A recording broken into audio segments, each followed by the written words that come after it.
Good evening, ladies and gentlemen. My name is Craig Campobella. I am doing the Crighton 101 interview tonight because Stephen Wong has gone for Italian food for the crew. We like to keep our priorities straight here. Our guest is none other than nominated Monty Man, Mr. Jim Murph. Jim, congratulations. Thank you. Thank you very much, Craig. So, let's start back a long time ago with the little bitty baby Jim. Where did the little bitty baby Jim first call home?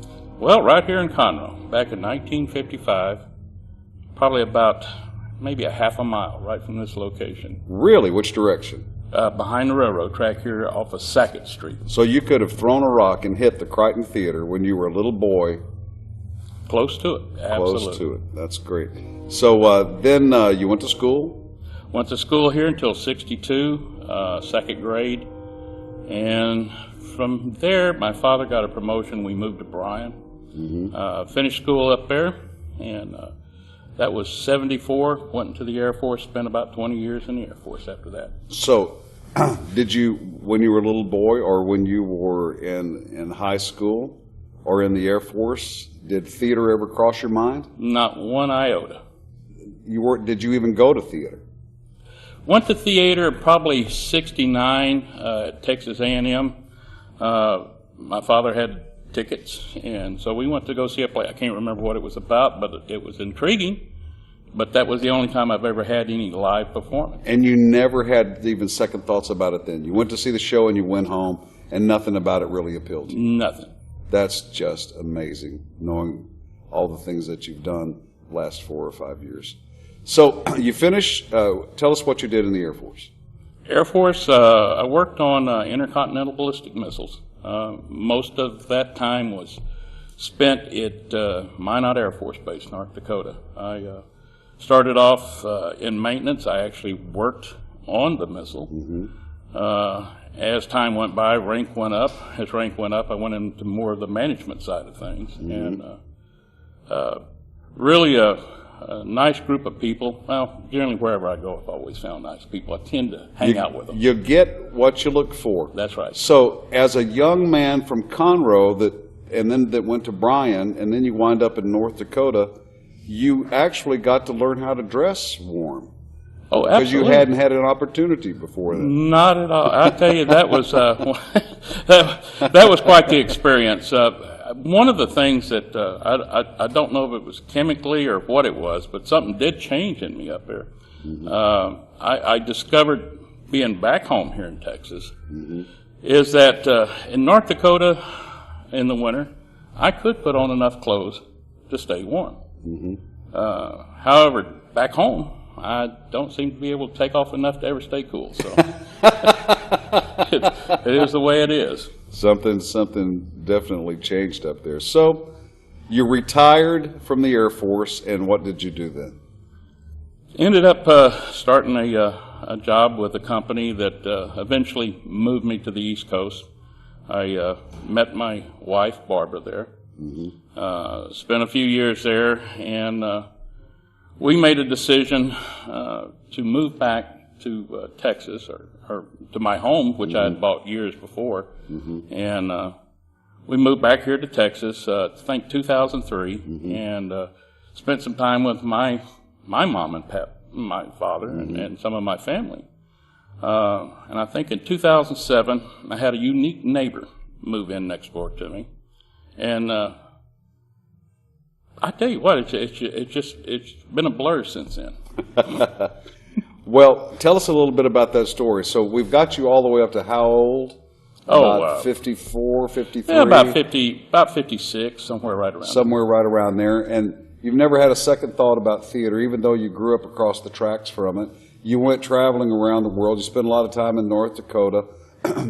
Theater never crossed your mind. And here you are in Conroe, Texas, back in your boyhood home.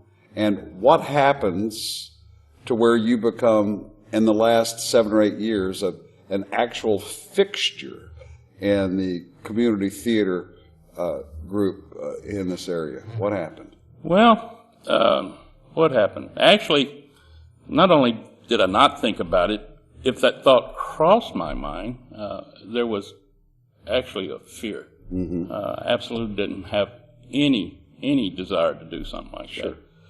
I think it was 2009, maybe 2010. My neighbor, swell of a fella, come walking up to me one day. I knew he did a little theater. He did a lot of things. A great artist he is. And he come walking up to me and he says, Jim, he always needed something, a little something here or there. And I thought this was just something he needed me to check on for him or something. And he says, have you ever given any thought to being on stage? And I said, no. He said, would you like to be on stage? And I said, no. He says, well, we got a place for you on the theater. I'm doing this play called One Flew Over the Cuckoo's Nest. And if you would be interested, we could use you. And I said, no, I'm not really interested. Thank you anyway. And he said, well, it's actually quite easy. He said, all you got to do is go on stage, roll around on the floor, drool a little bit. When you get tired, just get up and walk away. Made it sound really easy. And I said, well, okay, well, I'll think about it. Next day he asked me again, and I talked it over with my wife. I said, I can probably do something along You could probably roll on the floor. I do that at home quite a bit anyway. Maybe your neighbor had seen you do that before. maybe he did. Maybe he did. Yeah. So I went up there. I met the Mr. Elkins, I believe it was. Don Hampton. It was Don Hampton, yes. Don Hampton was the director. And I met him, and he found me acceptable. I apparently looked the part, or the character part. And typecasting goes. Yes, absolutely. And I did the part. I did find out it was a little bit more in depth than just rolling around. So your neighbor lied to you, basically, to get you there. Yeah, I think so. Okay. I won't go that far and say that, but there was probably what happened. Probably being honest with ourselves. So we get into the play, and I quickly discovered some really great people, people who just have the love for community theater, and and I guess it's always those people that I get attracted to.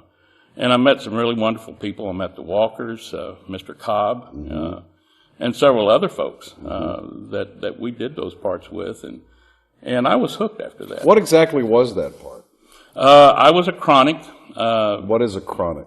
Well, it was just somebody that had some kind of a problem where they continued to do the same thing over and over. It was a chronic disability that they had that prevented them from being out in society. And, it's like an insane asylum was what they used to call it back then. Right. When Cuckoos Nest was going on. So you were one of the patients? One of the patients, and we all had freedom to choose what we wanted to do, whether we wanted to drool, blink, or swat flies, or whatever it was. I did something quite simple. I just leaned my head back and I stared into the ceiling. I think out of the a lot of actors do that. Yeah. Well, of course they do. But I found that was fairly easy to do, and so I did it. And I maintained it through the entire production of the play. So when the play closed, what were you thinking? I said, man, this was so easy and fun. Fun. So what did you do after that? Well, I couldn't stay away. I mean, I wasn't sure. I wasn't in tune with that community yet. My neighbor and then a few of the folks that I met, I continually see them. I started going to plays after that and sitting in the audience and watching. And before long, I was asked to do another play. And I said, sure. And then you did another play. And another play. And another play. Another play. And it ended up, time all said and done, I've done 7 plays that have actually been on stage. In less than 5 years. In less than 5 years that I've been on stage, and I've done another probably 7 plays that I've been behind the scenes, from assistant stage manager to lighting to a number of different things. You went to lighting classes, I understand? Right, went to lighting classes that was offered to run the lights and how to design and set up those lights. And just 5.5 years ago, you said, no, I'm not interested. That's absolutely correct. So what do you think, if you could put it into one sentence, what happened to you when you discovered theater? Oh, it's just a whole new life that I would have to tell anybody. If there's something that you want to do that brightens your heart up, that gives you joy, find a community theater and join that community theater, whether it's ushering at the door, on stage, sweeping the place out, whatever your heart's content is, you do it. There's wonderful people that are sitting in that theater that are doing things to bring joy and happiness to this community or any community wherever that theater is. Well, I don't think that could be any more well said. Congratulations on your Monty nomination as Best Actor Minor Role in a Comedy or Drama. From drooling and staring at the season to getting the Monty Award for working as a ticket taker at a bus station is quite a leap. It and is. we're certainly proud of you and your wife, Barbara. And thank you for taking the time tonight to visit with us here on the Crighton One-on-One. Thank you, Craig. Appreciate it.